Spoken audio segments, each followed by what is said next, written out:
Hello everyone, welcome back to our channel Cyberinks education YouTube channel. Myself Ashna Bano. Dear aspirants, आज के इस video lecture में हम बात करने वाले हैं मनी एंड बैंकिंग का मोस्ट इम्पॉर्टेंट चैप्टर आरबीआई, जिसमें हम आपको हिस्ट्री बताएंगे आरबीआई की हिस्ट्री से डीपेस्ट क्वेश्चन पूछा जाता है, जो कि आपका ये ईयरली वाइज होता है कि आरबीआई का डेवलपमेंट किस तरीके से हुआ।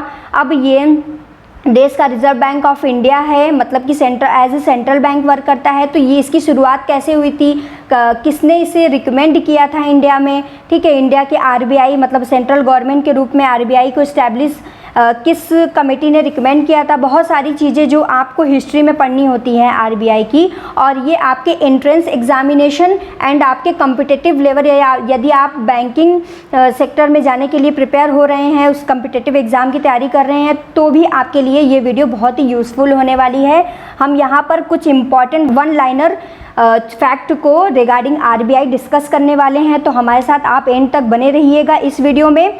और साथ ही आप यदि हमारे चैनल पर न्यू है then subscribe to get all new notification from our channel. एक इम्पॉर्टेंट चीज़ और आपको बताना चाहेंगे, हमारे साइबरिंक्स एजुकेशन टेलीग्राम चैनल पर कॉमर्स के सब्जेक्ट की सभी क्विज़ेस कराई जा रही है एज ए मॉक टेस्ट। आप वहाँ पर हमसे जुड़कर अपने तैयारी को और भी अच्छा लेवल दे सकते हैं, क्योंकि डेली बेसिस पर आपको सभी कॉमर्स के सब्जेक्ट पर एमसीक्यू कराई जा रही है। आपके बीएचयू बीकॉम के लिए करंट इकोनॉमिक अफेयर्स और भी यूनिवर्सिटीज़ जहां पर आपकी करंट इकोनॉमिक अफेयर्स आती हैं, यदि आप बीएचयू के अलावा अदर यूनिवर्सिटीज़ के लिए भी तैयारी कर रहे हैं, तो ये इस हिसाब से आपके लिए बहुत ज़्यादा यूज़फुल होने वाली है। तो आज हम आपको बताने वाले हैं आरबीआई की हिस्ट्री, आरबीआई कैसे इस्टेब्लिश हुई, सबसे पहले इसको किस कमेटी ने रिकमेंड किया था, ठीक है। तो उससे पहले हम आपको कुछ इंट्रोडक्शन बताएंगे। जैसा कि आप सब पढ़ कर आए हो, आप 12th लेवल पर भी पढ़े हो, ठीक है, आपने अपने ग्रेजुएशन में भी आरबीआई के बारे में बहुत ही अच्छे से पढ़ा है, और आप भी जानते हो कि आरबीआई पोर्शन से क्या क्या आता है। जैसे आरबीआई का इस्टेब्लिशमेंट पूछ दिया रहता है, और आरबीआई को किसने रिकमेंड किया था, ये सेंट्रल बैंक है, ये कब नेशनलाइज हुआ। तो ऐसे टॉपिक जिस पर आपके यूजुअली क्वेश्चन बनते हैं आपके बीएचयू बीकॉम में, बीएचयू एमकॉम में, तो इस तरीके से यहाँ पर आपको वन लाइनर देखना है कि ये रिवीजन टाइप का है। आप इसे बहुत ही अच्छे से पढ़ सकते हैं, वीडियो पॉज करके आप नोट डाउन भी कर सकते हैं, जैसा आप को प्रीफर लगे आप उस तरीके से अपने अकॉर्डिंग पढ़ सकते हैं इसे। तो थोड़ा सा इंट्रोडक्शन हम लोग आरबीआई के बारे में देख लेते हैं कि आरबीआई है क्या।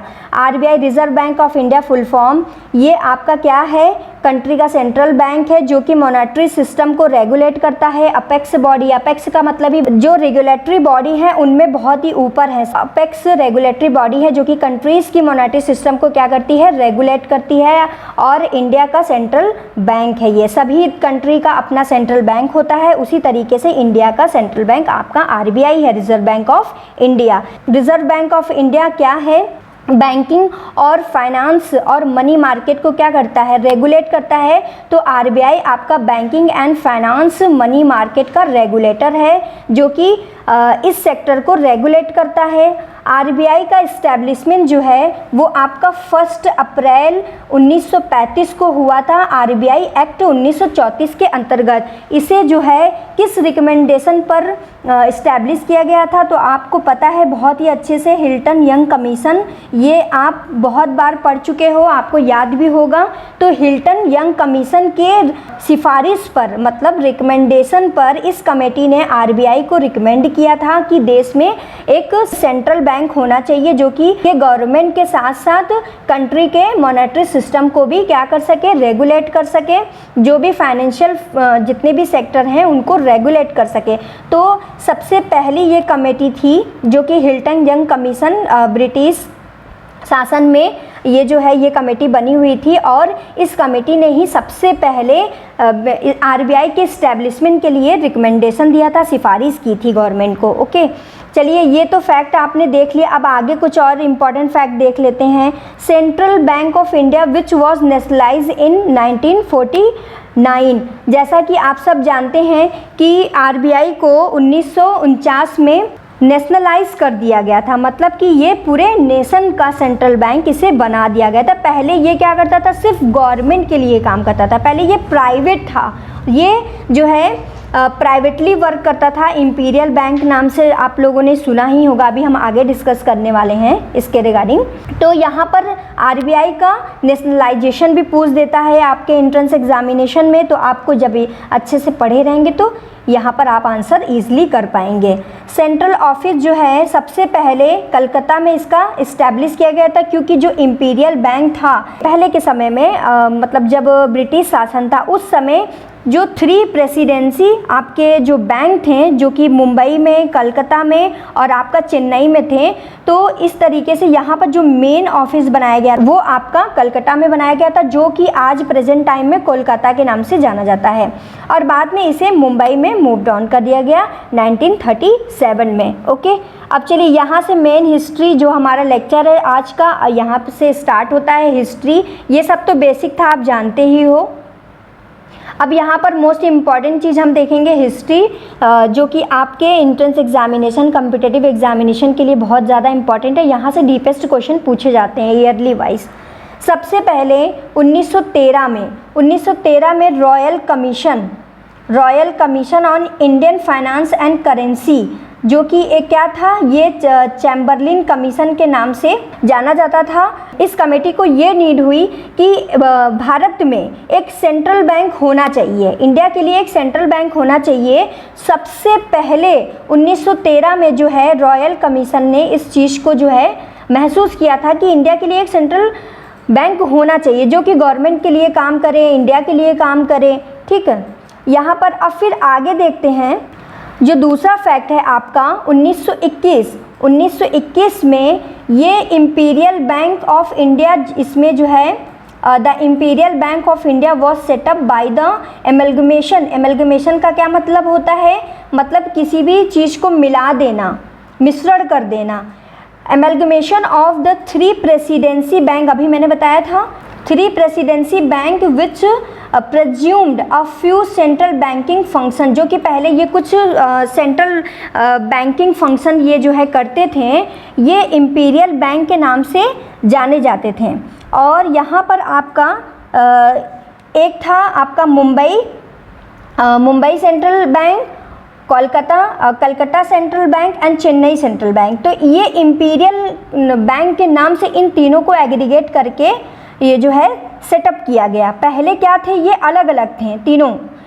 अब ये 21 से ये क्या हो गए, इंपीरियल बैंक ऑफ इंडिया हो गए, जो कि कुछ काम जो है एज ए सेंट्रल बैंक वो करते थे, फंक्शनाइज करते थे।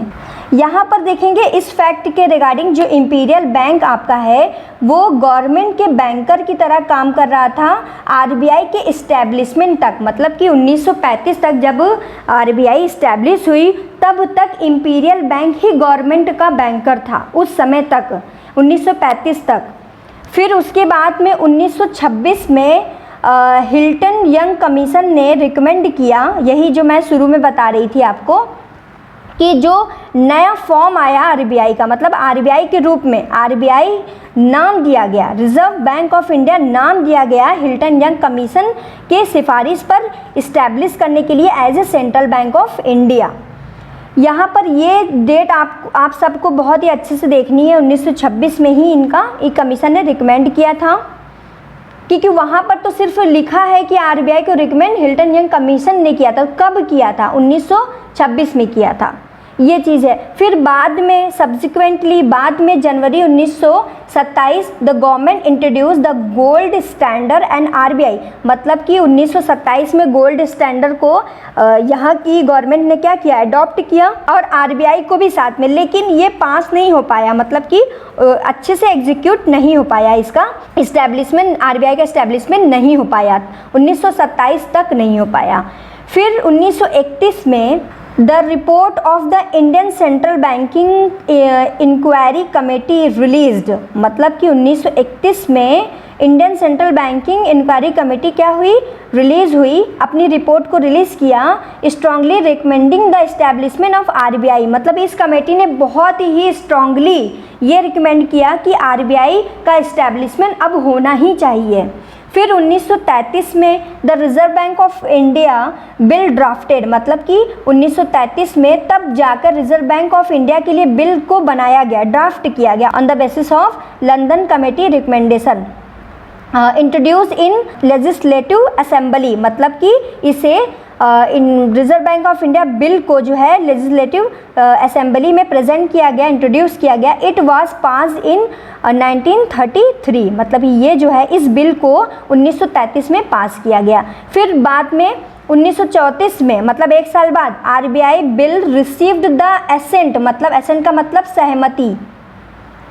सहमति मिली, इस बिल को सहमति मिली 1934 में गवर्नर जनरल से, जो कि यहाँ के थे, एसेंट मिल गया आरबीआई बिल पर। Okay, formed act and then it was establish as central bank of India RBI in 1935। अब एक साल बाद ही 1934 में ये एक्सेप्ट किया गया बाय द गवर्नर जनरल, उस समय के जो थे, ठीक है, सहमति उनकी मिल गई। फिर तब ये इसे फॉर्म किया गया एक्ट के रूप में, और ये तब 1935 में इस्टेब्लिश हो गया।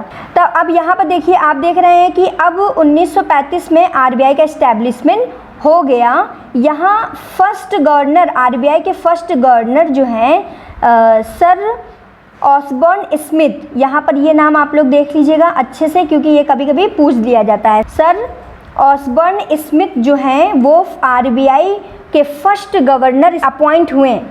चलिए अब कुछ और भी इम्पॉर्टेंट फैक्ट देख लेते हैं आरबीआई के रिगार्डिंग। 1937 में आरबीआई ने बर्मा गवर्नमेंट के लिए भी बैंकर बनकर काम किया, वहाँ के लिए नोट्स इशू किए। फिर 1938 में आरबीआई ने खुद के नोट्स इशू किए, जो कि ये डिनोमिनेशन में थे 500 रुपये में 1000, 500 रुपये के नोट्स, 1000 रुपये के नोट्स, 10,000, जो इसे बाद में क्या कर दिया गया, डीमोनेटाइज कर दिया गया अनअकाउंटेड मनी को कर्व करने के लिए, मतलब फिर से जो भी ब्लैक मनी होती है उनको पता लगाने के लिए इन नोटों को क्या कर दिया गया, डीमोनेटाइज कर दिया गया। 1947 तक, जैसा कि हिस्ट्री आप देखेंगे तो 1947 तक आरबीआई ने पाकिस्तान और बर्मा के लिए एज ए सेंट्रल बैंक काम किया।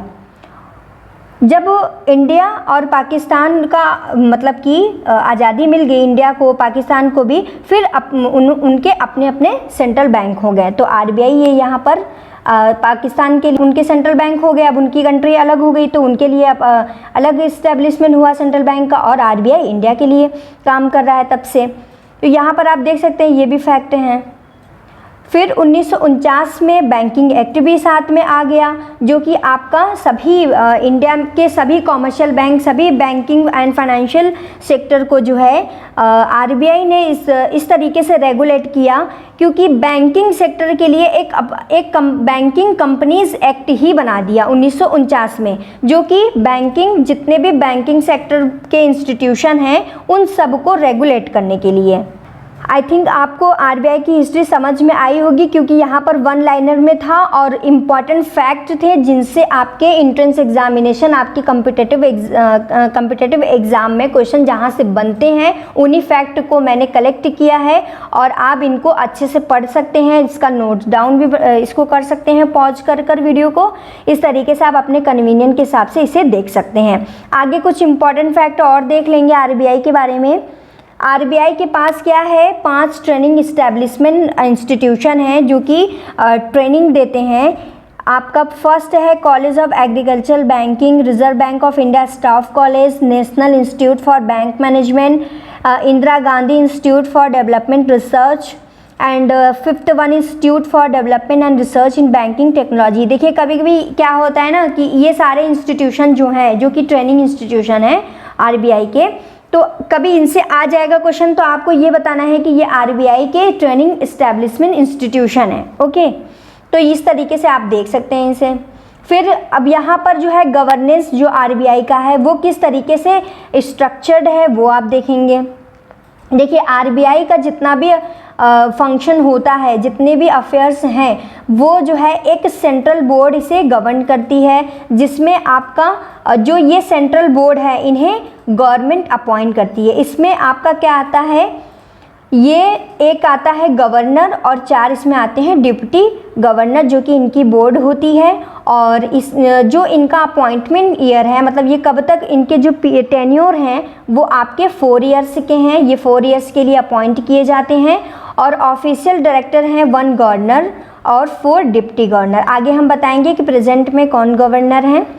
Government also appoints 10 directors from the various field, मतलब कि जो भी इम्पॉर्टेंट फील्ड्स हैं आपके कंट्री में उन सब से 10 डायरेक्टर्स जो है अपॉइंट किए जाते हैं, जो कि आरबीआई की गवर्निंग बॉडी होती है। यहाँ पर आपके 4 लोकल बोर्ड्स होते हैं जो कि आपके मुंबई, कोलकाता, चेन्नई एंड दिल्ली से होते हैं। Central board, the central board assisted by 3 committee, जो सेंट्रल बोर्ड है वो 3 कमेटी के द्वारा असिस्ट की जाती है, मतलब कि हेल्प डे, मतलब ये जो कमेटी है वो हेल्प करते हैं सेंट्रल बोर्ड को। ये क्या है आपकी committee of the central board CCB, the board for financial supervision, जो कि ये इस्टेब्लिश हुआ था आपका 1994 में।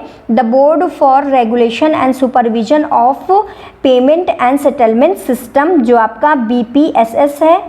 आगे देखेंगे, next one is reserve bank information technology private limited, Indian financial technology and allied services. ये जो है न्यू सब्सिडियरी है आरबीआई की। पूछ देता है कि आरबीआई की सब्सिडियरी कौन सी है, तो कोई भी ऑर्गेनाइजेशन दे देगा, कोई भी इंस्टीट्यूशन दे देगा, उनमें से ये 5 एक इंस्टीट्यूशन आपको पूछ लेगा, तो वही आपका आंसर होगा। तो ये पांचों आप ध्यान रखिए कि आरबीआई की क्या है, सब्सिडियरी है। The following are the fully owned subsidiary, मतलब कि फुल्ली ओन्ड जो कि आरबीआई के अंडर में है, तो वो कौन कौन सी है आज हम देखेंगे। वो फर्स्ट है आपका DICGC, आपने नाम सुना होगा। ये क्या है, गारंटी इंस्टीट्यूशन है। गारंटी इंस्टीट्यूशन जो कि आपका फंड में गारंटी देती है, बहुत ही इम्पॉर्टेंट ये भी है आप सभी के लिए जानना। और ये भी जानना ज़रूरी है कि इसे गवर्न कौन करता है। तो जैसा कि आप देख रहे हैं यहाँ पर आरबीआई की ये क्या है, फुल्ली ओन्ड सब्सिडियरी है। यहाँ पर देखेंगे डिपॉजिट इंश्योरेंस, फुल फॉर्म क्या है DICGC का, deposit insurance and credit guarantee corporation of India. तो ये गारंटीज इंस्टीट्यूशन है आपके।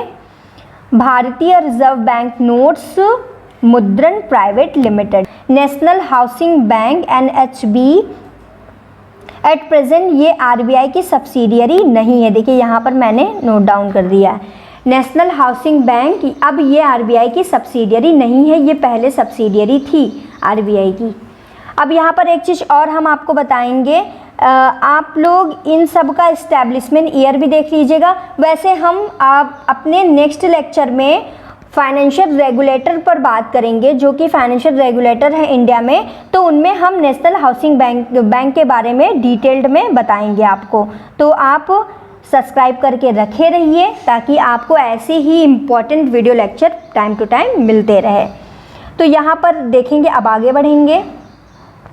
कुछ इम्पॉर्टेंट एक्ट हैं जो कि आरबीआई क्या करती है, एडमिनिस्ट्रेट करती है। कभी कभी ये भी ना पूछ देता है कि इस एक्ट को कौन गवर्न करता है, तो आपको पता होना चाहिए कि आरबीआई गवर्न करती है। जैसे आपका आरबीआई एक्ट 1934, ठीक, पब्लिक डेप्ट act, government securities act 2006, government securities regulation 2007, banking regulation act 1949, foreign exchange management act FEMA को भी आरबीआई क्या करती है, फेमा एक्ट को भी गवर्न करती है, जो कि आपका 1999 में आया था, इससे पहले फेरा था।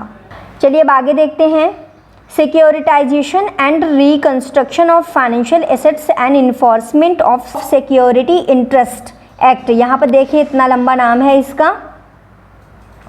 एक्ट जो कि 2002 में आया था, उसे भी आरबीआई रेगुलेट करती है। और भी अदर्स रिलेवेंट एक्ट है जो कि आरबीआई उसे रेगुलेट करती है, गवर्न करती है। आपका है negotiable instrument act 1881, companies act 1956 जो कि अब 2013 है। DICGC यहाँ पर देखिए मैंने मेंशन भी कर दिया है 1961, RRB act 1976, NABARD act 1981, national housing bank आपका 1987, competition act 2002, Indian coinage act 2011। ये देखिए, ये सारे जो जितने यहाँ पर फैक्ट लिखे हुए हैं, एक्ट लिखे हैं, ये बहुत इंपॉर्टेंट आपके लिए। कभी कभी इनका इस्टेब्लिशमेंट ईयर भी पूछ देता है, तो ये भी इंपॉर्टेंट इस तरीके से। और कभी ये या तो ये पूछ देगा कि इन एक्ट्स को कौन रेगुलेट करता है, तो आरबीआई करती है रेगुलेट। और इनका इस्टेब्लिशमेंट ईयर भी आप देख सकते हो यहाँ से। चलिए अब देख लेते हैं प्रेजेंट में गवर्नर कौन है, प्रेजेंट गवर्नर और डिप्टी गवर्नर। प्रेजेंट में आपके जो कि 2020 तक की ये डेटा है, शक्तिकांत दास, जो अब जिन्हें चेयरमैन भी कहते हैं, गवर्नर भी कहते हैं आरबीआई के, शक्तिकांत दास, आप लोग रट लीजिए इस नाम को क्योंकि अभी प्रेजेंट में यही हैं। और डिप्टी गवर्नर में आपका टी रविशंकर जी हैं, ये आरबीआई के डिप्टी गवर्नर है। आई होप आपको ये वीडियो बहुत ही अच्छी लगी होगी और इसे आप शेयर करें, कमेंट करके बताएं वीडियो कैसी लगी।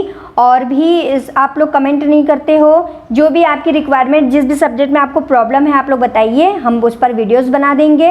और एक चीज़, इंपॉर्टेंट चीज़ और, इस पर हम एमसीक्यू डिस्कशन भी करेंगे आपका मनी एंड बैंकिंग सब्जेक्ट से। और इन्वायरमेंट की एक वीडियोस आ चुकी है, उसे आप लोग वॉच कर सकते हैं, जो कि multiple choice question based on थी। ओके, अब आगे हम मनी एंड बैंकिंग से जितने भी चैप्टर यहाँ पर हम डिस्कस कर रहे हैं, चैप्टर वाइज भी बता सकते हैं। और इम्पॉर्टेंट जो आपके एक्सपेक्टेड क्वेश्चन है आपके मनी एंड बैंकिंग से, उसको भी हम लोग डिस्कस करेंगे। तो जुड़े रहे हमारे साथ साइबरनिक्स एजुकेशन यूट्यूब चैनल पर। मिलते हैं ऐसे इंटरेस्टिंग वीडियोस के साथ। तब तक के लिए लाइक करें, शेयर करें, कमेंट करके बताएं वीडियो कैसी लगी। मिलते हैं नेक्स्ट वीडियो में, तब तक के लिए ख्याल रखें। Thanks for watching.